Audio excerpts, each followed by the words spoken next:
Hello and welcome to today's episode of Reimagining Our World. It's nice to be back again.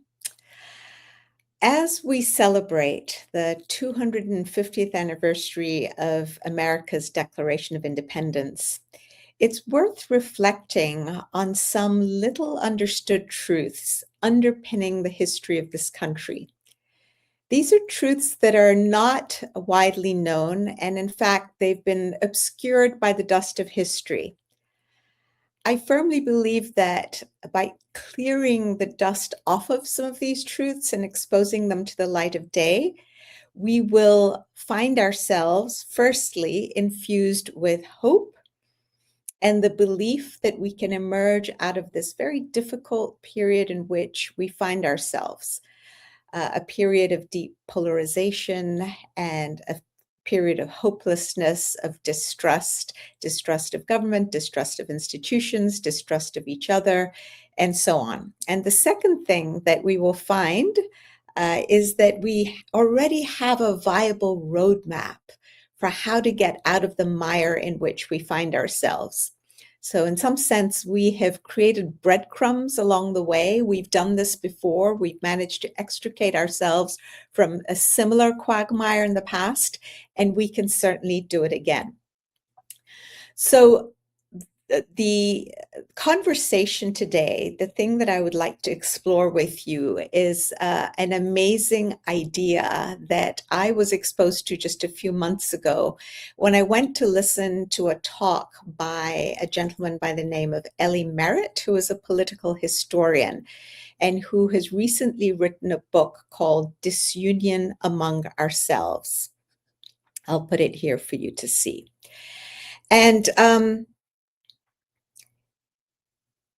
the big idea that his book talks about that I was surprised by but excited about and wanted to share with you is that contrary to the common belief that the American colonies, the 13 original colonies, formed a heterogeneous society which basically made it easy for them to unite, the truth is that from the very beginning, our country was riven by deep polarization and prejudices of all kinds.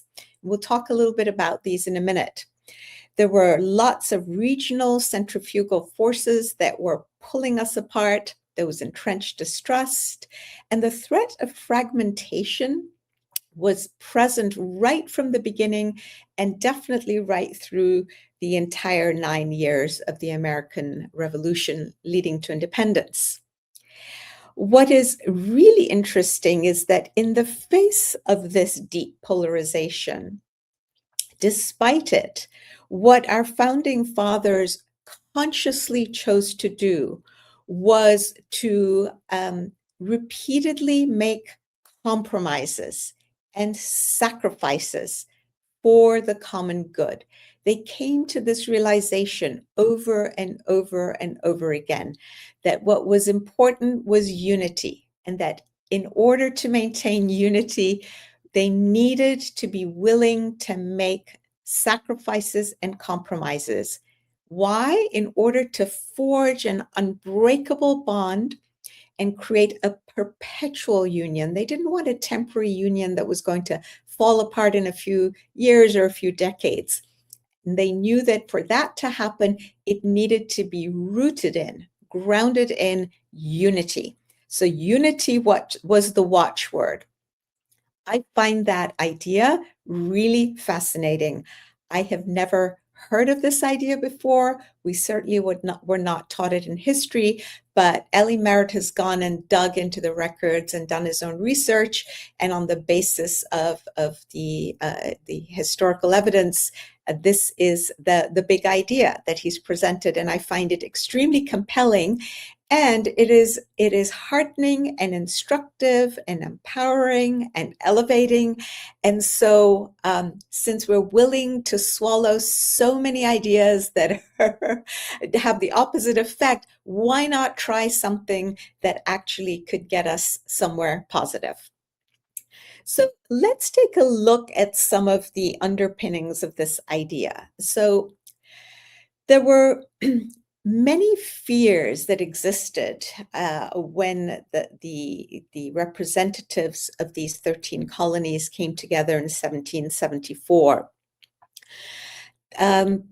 One of the fears was that deep prejudices and differences and the distrust and polarization that existed would eventually tear this country apart or tear the colonies apart.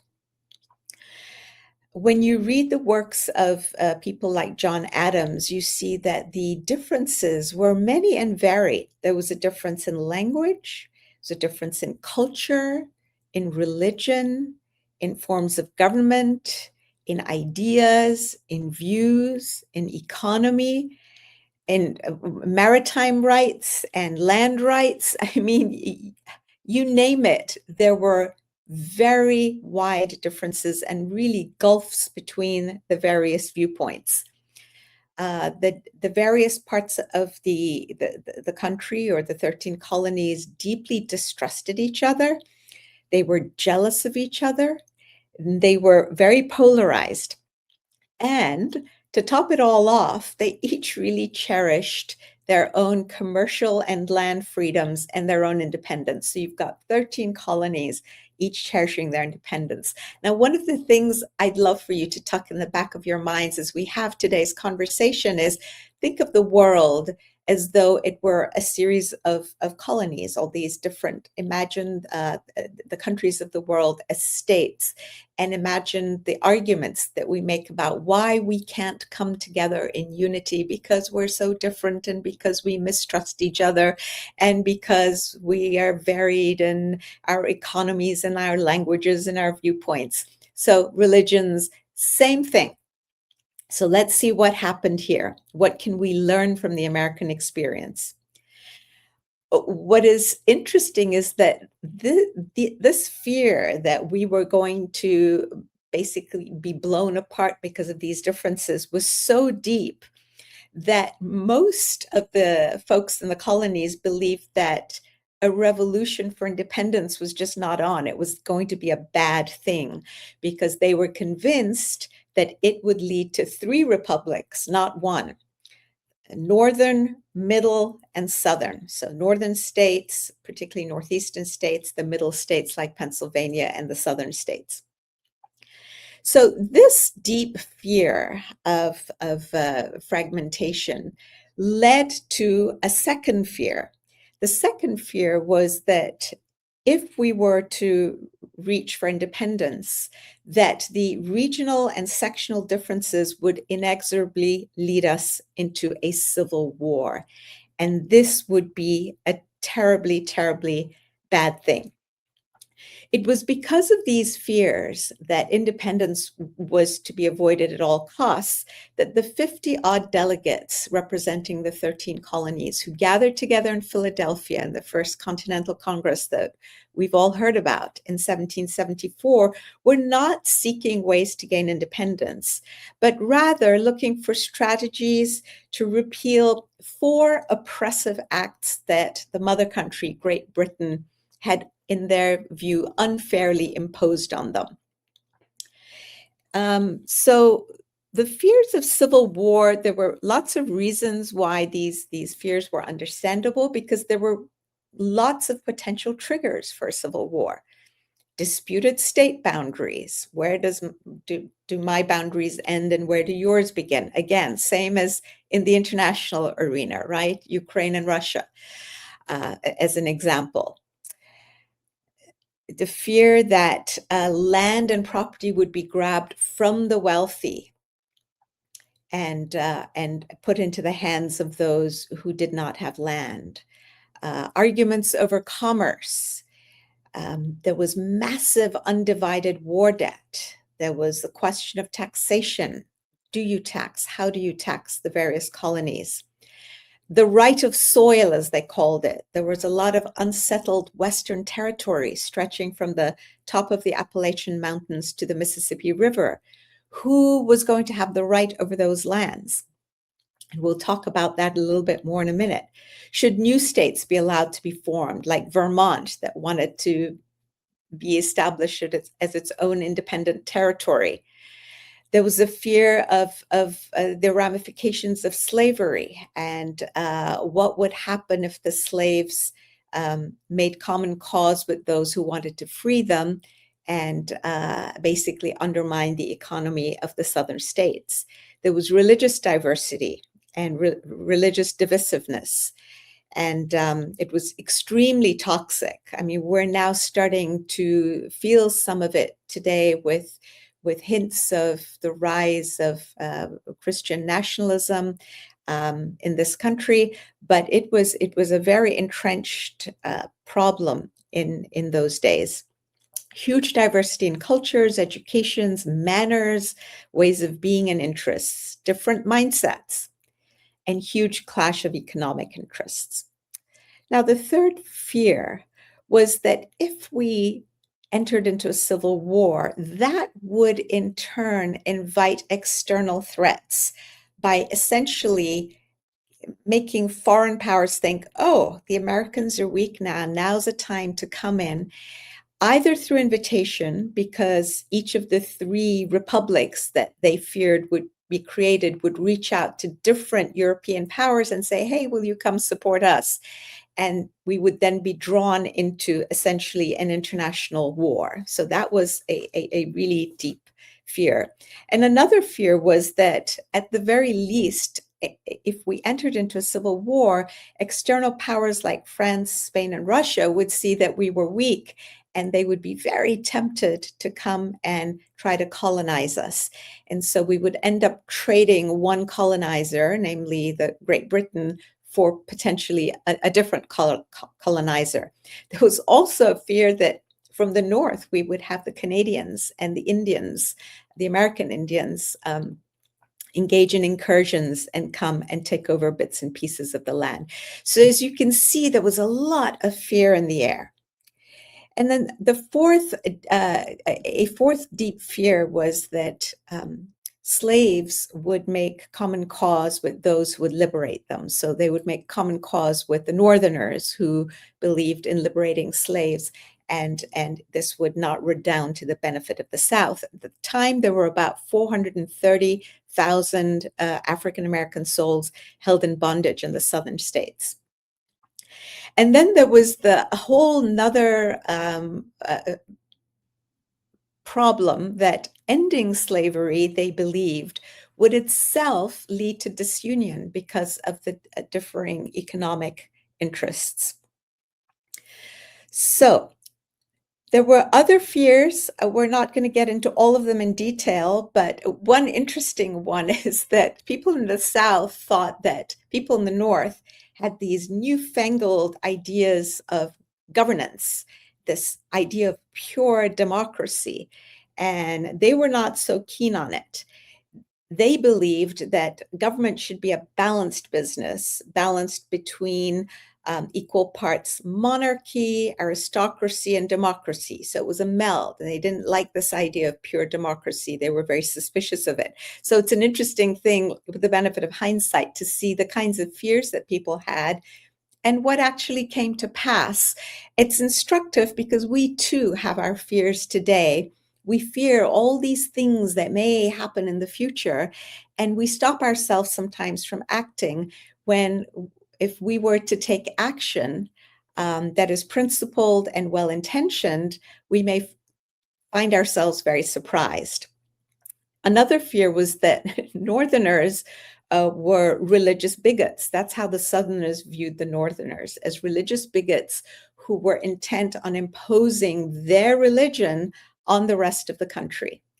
And so isn't that interesting too, right? So this is not a new challenge that we have, and we're starting to have this challenge again today with the rise of Christian nationalism on the right.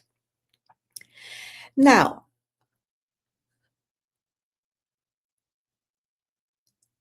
given all these fears, and given that independence was not at all a given, especially since so many states really didn't want independence because they were sure it would lead to all this cascade of problems: civil war, international law, colonization, slaves being freed and upsetting the apple cart, and so on and so forth, religious bigotry and democracy being imposed on us.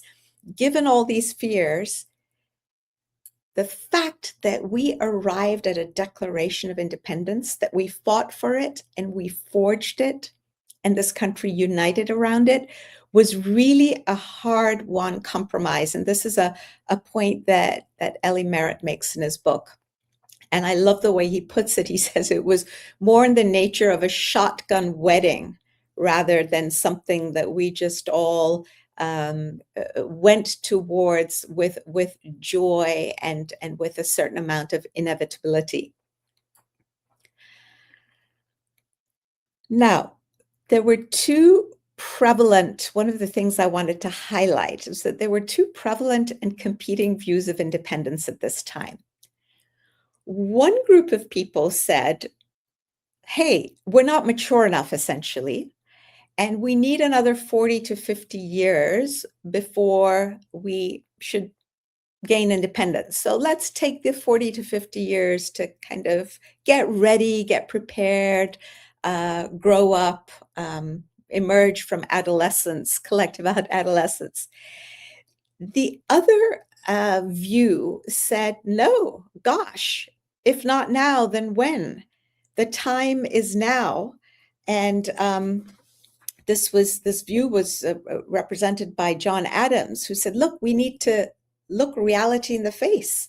Yes, we have dissimilarities. Yes, we have lots of differences, but now's the time to figure out how to transcend them, how to harmonize the tensions. And he thought that waiting and thinking that Great Britain would come to her senses and sue for peace was the stuff of wishful thinking and actual cowardice. The other view, I just want to read to you what somebody who had this view, Mr. Dickinson, has to say.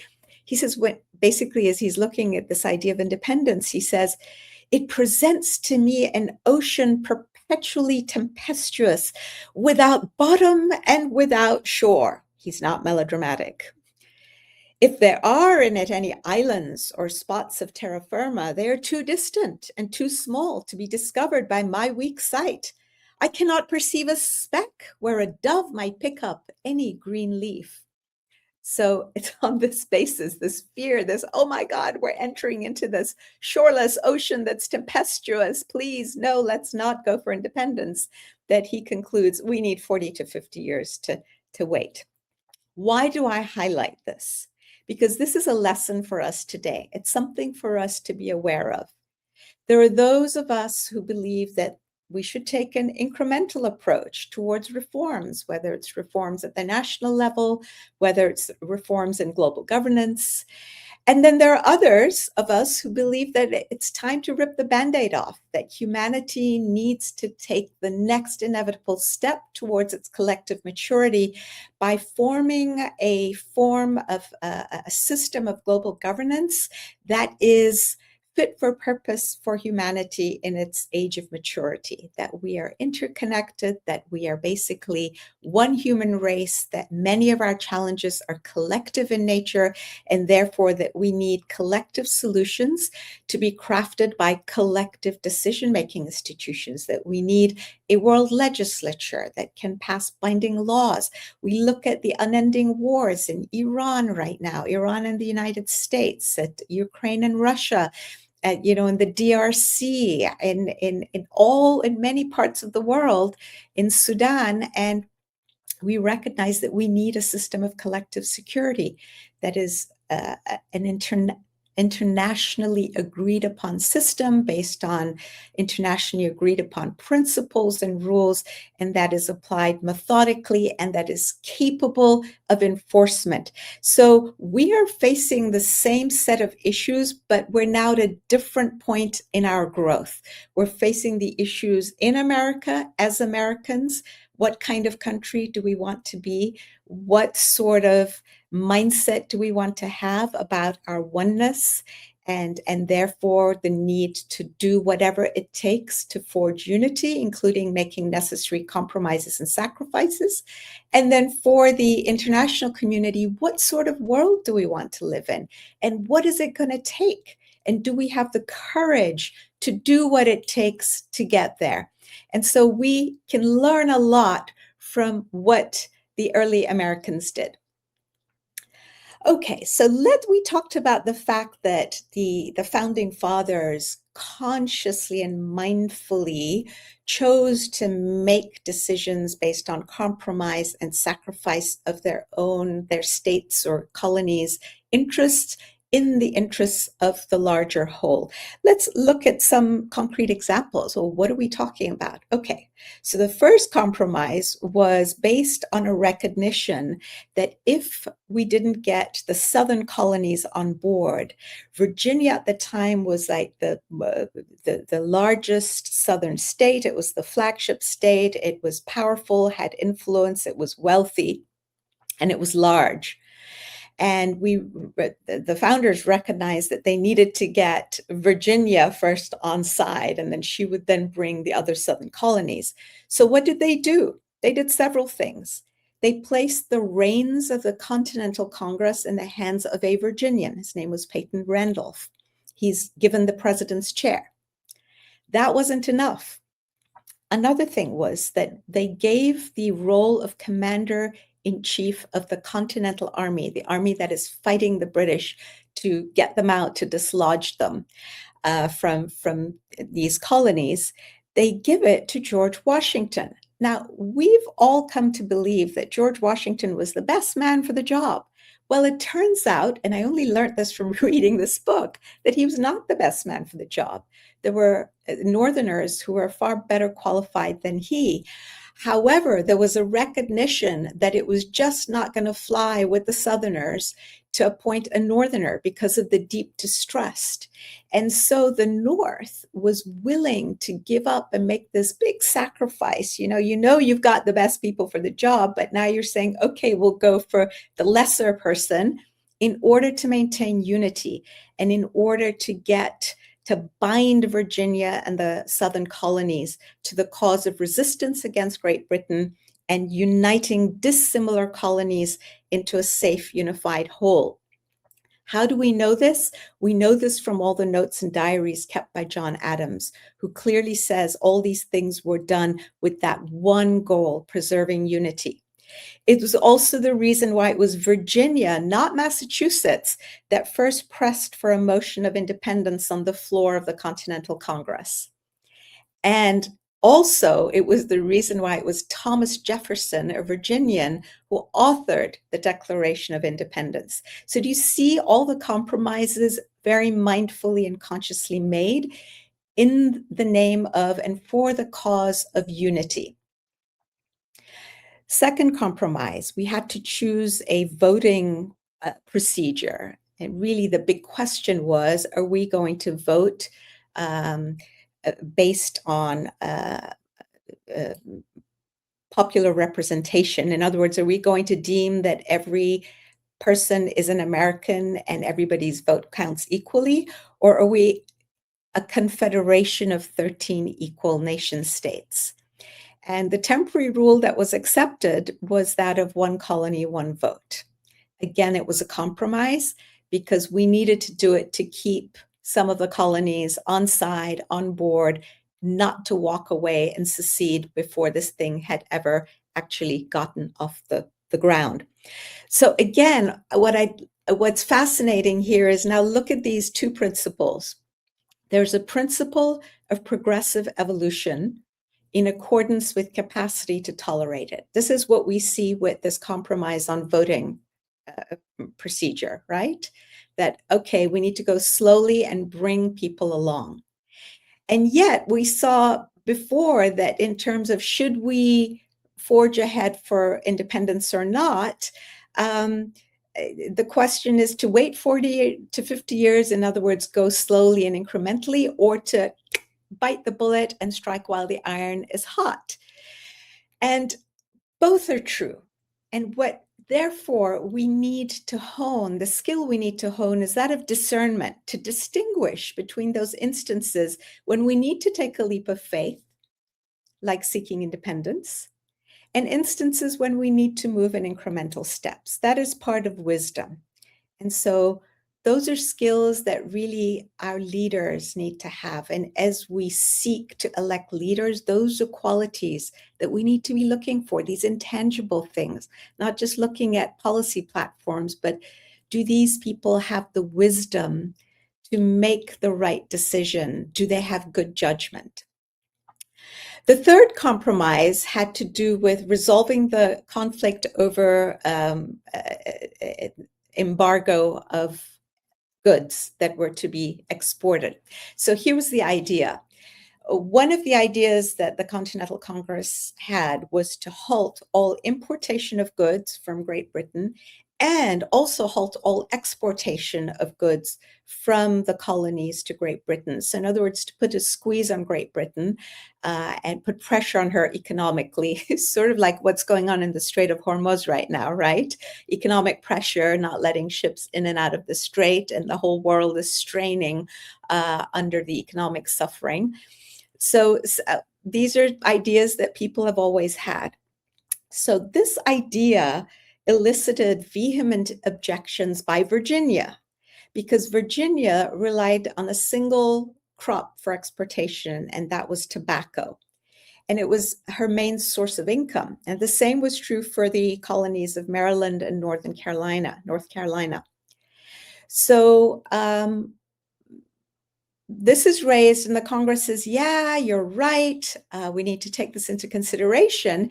And this conversation and this decision really riles up the South Carolinians who say, wait a minute, we depend as much on exportation of rice and indigo for our survival as Virginia does on tobacco. So their delegates walked out of the room.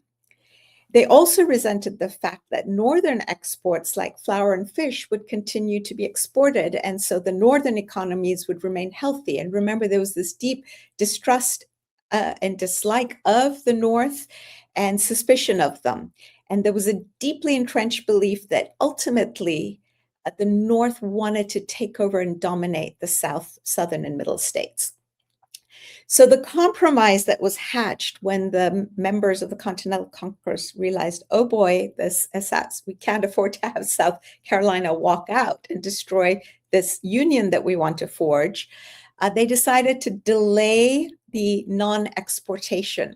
But here's the interesting thing they did. They saved face by masking the true reason. In other words, they didn't let it get out from the meeting, from the Continental Congress, that this was the reason why they delayed was because South Carolina's delegates had walked out and it was threatening to abandon this project of unification. And what's amazing to me is there were no leaks, right? In this day and age, if something like that had happened, there would have been leaks and we would all have found out and the media would have gotten it out. But the wisdom involved in keeping this quiet in order to continue to forge unity. The fourth compromise had to do with, we've already covered this, appointing George Washington to be the commander-in-chief of the Continental Army. And we've already talked about the fear of dominance by New England, and so they were not willing to let a New Englander who would have been the most fit person for the job take this role. Again, the goal was to maintain unity and keep the southern states in. Fifth compromise had to do with Trans-Appalachian lands, lands that went from the Appalachians to the Mississippi River. Virginia had been given hundreds and thousands of square miles of this land by royal charter, and she chose to cede, to give away 260,000 square miles of land, an area roughly the size of the 13 original seaboard colonies, to the Treasury, to the Continental Treasury. Why? Because Maryland had refused to sign the Articles of Confederation saying, nope, not going to do this. We're not going to enter into a union where Virginia is going to dominate. She's going to be so large. She's going to be so strong. And so they had refused to sign on. And Virginia realizes the union is a severe risk. So in order to maintain unity and avoid the breaking up into confederacies, they decide to cede all of this land. That was an amazing act of sacrifice and compromise. Another compromise, at some point, many in the Congress just wanted to go ahead and fight the war against Great Britain and declare independence and get on with the revolution. But many in the middle colonies really wanted to make another effort to petition the King of England and ask to negotiate a peace. And so this was a last-ditch effort to avoid war, and the Congress, in order to keep the middle colonies happy, said, okay, we will send this petition to the king, which the king rejected. But again, they were willing to do that to hold off on the inclination to immediately enter into a revolutionary war in order to maintain unity. Seventh compromise. Eventually, the peace commission that was sent to sue for peace with Britain was expanded from 3 to 5 representatives to ensure that the Southerners were included.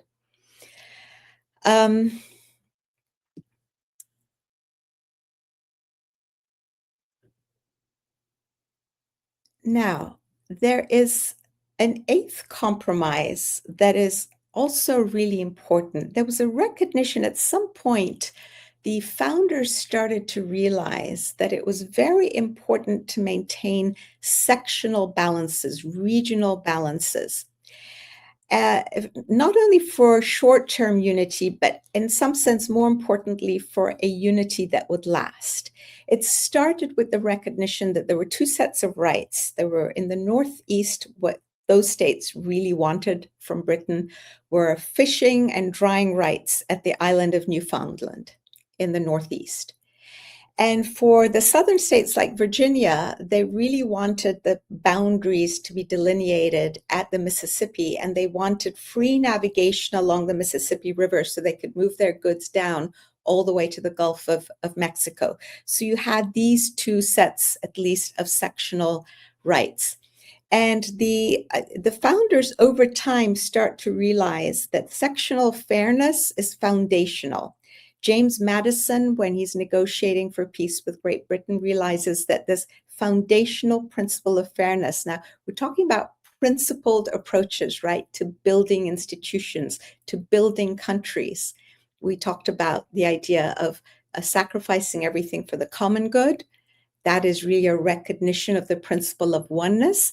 And then you've got the principle of equality and fairness. This idea of sectional balances is really, really important. John Adams talks about it. John Jay talks about it. He was one of the representatives in these conversations to sue for peace. And so even though there was a fear among some members of the Congress that insisting on these rights would alienate France and Spain, whom we needed to keep on side to fight against Britain because they supplied our arms and munitions, sort of like Europeans supporting arms and munitions for Ukraine today, same sort of thing. And the banks generating subsidies and loans were also Spanish and French ones. And yet, despite these fears, there was this recognition, but gee, we can't just give up these regional interests because then it'll be lopsided and then our union will fail over time. So it gets to the point where even when Virginia says, okay, I'm willing to forego my rights to navigation on the Mississippi, the other states who are in the North say, oh, this is actually a bad idea, because Virginia has already sacrificed so much by giving away lands in the Trans-Appalachian lands. If we now accept this offer, she's going to be resentful over time, and it is not going to bode well for the Union. So again, look at the wisdom. and the ability to think long term that these leaders had. It wasn't just a question of getting a win today, of getting a deal done. It was a question of, well, what are the long term ramifications of accepting a colony saying, okay, I'll give up my right again, I will sacrifice even more. So they refused to sacrifice. And they chose to go into the negotiations with Great Britain, insisting on both sets of rights, fishing and drying rights for the Northeast, and boundary rights and navigation rights in the Mississippi for the South. And John Jay there's a really interesting quote from him. He says, "There's a tide in human affairs which waits for nobody, and political mariners ought to watch and profit it and avail themselves of its advantages." So first of all, he recognized it was time. It was time to sue for peace, and it was time to push for the advantage and ask for the maximum interests. All right. Now, from all of this conversation, what the colonies actually learned in the end, I think, can be summarized in two major lessons. They recognized that they had common interests and were therefore better off acting in unity and in their collective interests rather than in going it alone. I just want to draw a parallel here. We had some prior episodes earlier on in this series of Reimagining Our World where we talked about the establishment of the European Union with that first organization, the European Coal and Steel Community.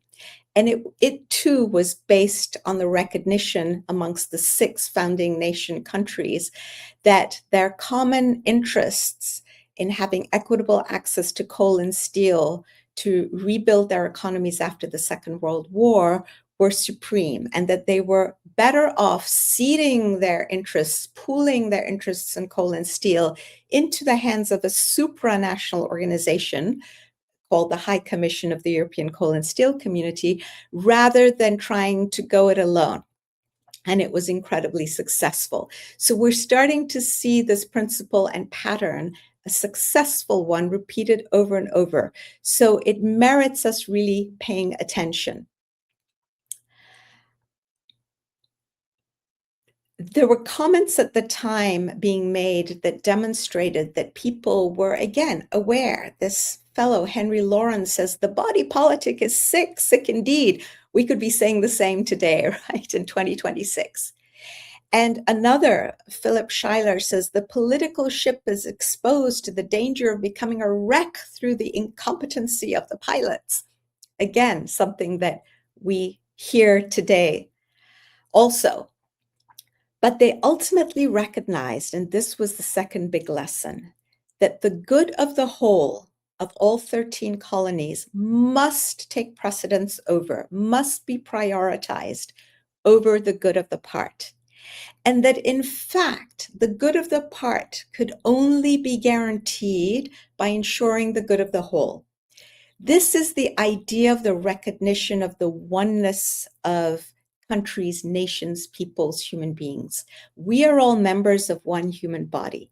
If we want the liver or the kidneys or the heart to be healthy, then the main way to guarantee their health is to ensure that the body as a whole is systemically healthy. You cannot have a body ridden with cancer and then have a healthy heart and liver and kidneys. It doesn't work.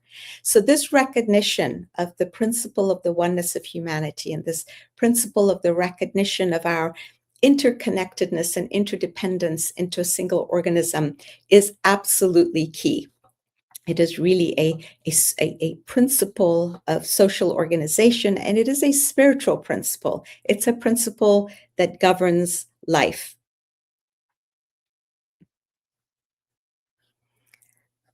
Again, there was recognition by some of the leaders like Cornell of Rhode Island, who says, oh, the union's going to dissolve because too many states are turning all their views to their own advantage without consulting the common good. But you see, they were catching themselves.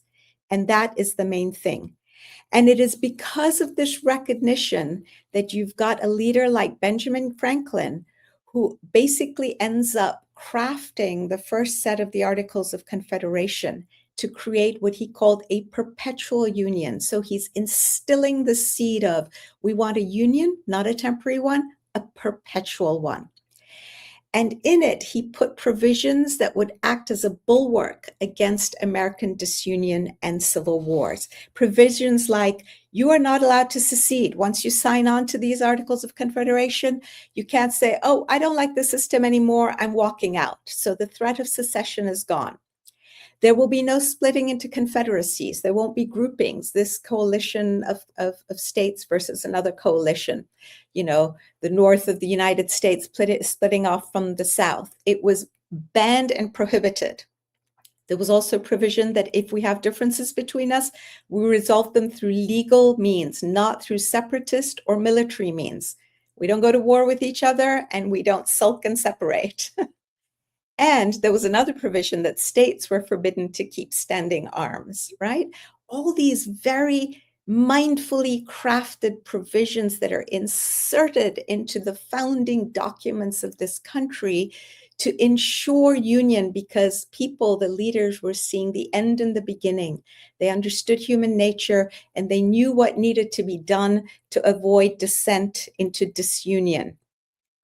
We need to replicate this at the global level. I just want to put a marker out there, and you can go back through past episodes to hear the ideas and views that I've shared about how we go about setting a new system of global governance with a global legislature, a global enforcement mechanism, an executive, a standing force, all founded on the basis of principles, a principled approach. What does that look like? This is episode 54 of this series, so there's a lot of material there for those of you who may be interested. So the last point that I want to take this opportunity to make is that I was struck by the quality of leadership that we had when this country was formed, and was further struck by the fact that it doesn't take all leaders. It really takes a few fit leaders to act as a leaven for unity, and that they are essential for creating perpetual peace and unity. And I want to highlight, to give you an example, George Washington was one of those amazing leaders. He was not only the commander-in-chief of the Continental Army, but he then was also made our first president. When he left the political scene, he wrote a farewell letter. And he said that he was writing it as his legacy, as the means of ensuring the political happiness and the social happiness of America. And here are 3 top pieces of advice he gave, and think of how they apply today. Number 1, he says there must be lodged somewhere a supreme power to regulate and govern the general concerns of the Confederated Republic. So there had to be some form of central government. Couldn't just have 13 colonies, each doing whatever they pleased. He says, without this, the union cannot be of long duration. And again, let's think of it in the back of our minds as we think about the world. If we want a peaceful world, a united world, what is it going to take? There has to be lodged somewhere a supreme power to regulate and govern the general concerns like climate change, general concerns like nuclear proliferation or proliferation of weapons of mass destruction. So many, guarding against pandemics. These are matters of general concern. And these are just examples. There are many more. The second exhortation from him was, I guess goosebumps with this one, the need for brotherly love and affection. We don't talk about love in our political parlance anymore, but he did. This strong man, this very manly man, he talked about the need for brotherly love and affection. He says, and I'm going to quote him, that Americans from the 13 states must, quote, entertain a brotherly affection and love for one another, close quotes, and that they must possess, quote, charity, humility, and pacific temper of mind. Not to get riled up, not to be reactive, but to have a pacific temper of mind and to be humble and to be charitable. Give the other the benefit of the doubt. The third exhortation was the need to forget prejudices and to sacrifice individual advantage to the interests of the whole. Again, I want to quote so that you know I'm not making this up. He calls for, quote, the prevalence of that pacific and friendly disposition among the people of the United States, which will induce them to forget their local prejudices. So he recognizes they exist. He's not blind to them. He doesn't pretend they're not there. To forget their local prejudices and policies, to make those mutual concessions, we're back to concessions, compromises, sacrifices, which are requisite to the general prosperity, and in some instances, to sacrifice their individual advantages to the interest of the community. Imagine if we were to follow these three exhortations, his legacy today. This would be a very different country. And if the world were to take it on board, it would truly become the kind of world we deserve and we all want to live in. Other leaders like John Adams and Benjamin Franklin also demonstrated, and many, many others, these qualities of leadership, of wisdom, of discernment, of courage, of moral courage, of rectitude of conduct. And we've already looked at Benjamin Franklin's crafting mindfully of the Articles of Confederation. So I think that's the end of what I want to share with you today. I hope you found this interesting. I have found these ideas and these facts, these historical facts, extraordinarily compelling. And it gives me such hope that if we followed this roadmap and we can at any moment make a choice to turn things around and to start doing what our founding fathers did, even though they too found themselves in exactly the same conditions that we find ourselves in today. So they didn't start off with an advantage.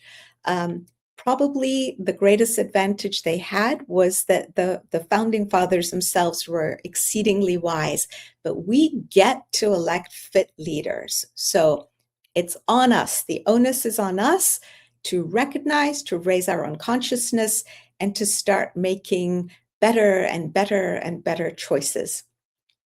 I thank you for your attention. I hope you've enjoyed this episode. I look forward to seeing you next time. Oh, and one last thing. Remember that all of these episodes are now available as audio podcasts as well on your favorite podcast platform. So you can still watch or listen to them on the CPGG YouTube channel or on Facebook Live, although Facebook takes them down after a month or so. But if you want to be able to view or hear these episodes, you can always find them on the YouTube channel, the CPGG Center for Peace and Global Governance channel, or on your favorite podcast platform like Apple Podcasts, Spotify, Podbean, etc., etc. Thank you. Bye-bye for now.